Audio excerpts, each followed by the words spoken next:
বীরবলের বুদ্ধিতে চোর ধরা। একদিন সম্রাট আকবরের রাজদরবারে বড় এক সমস্যা দেখা দিল। রাজপ্রাসাদ থেকে একটি দামি হীরার হার চুরি হয়ে গেছে। সবাই খুব চিন্তায় পড়ে গেল। রক্ষীরা অনেক খুঁজেও হারটি পেল না। সম্রাট আকবর বীরবলকে ডেকে বললেন, বীরবল, এই চোরকে খুঁজে বার করতেই হবে।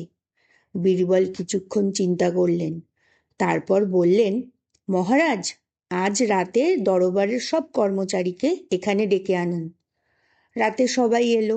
বীরবল সবাইকে একটি করে সমান দৈর্ঘ্যের লাঠি দিলেন এবং বললেন, যে লোকটি চোর তার লাঠি কাল সকালে 1 ইঞ্চি বড় হয়ে যাবে। সবাই ভয়ে ভয়ে নিজের লাঠি নিয়ে চলে গেল।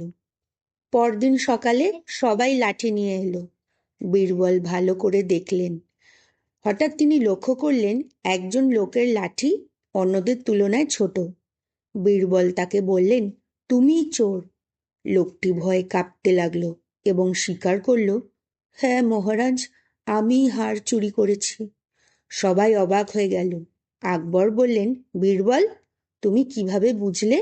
বীরবল বললেন, মহারাজ, আমি জানতাম লাঠি বড় হবে না।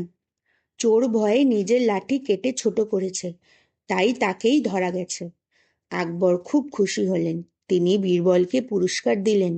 গল্পের শিক্ষা: বুদ্ধি থাকলে অপরাধী লুকিয়ে থাকতে পারে না, সত্য শেষ পর্যন্ত ধরা পড়েই যায়।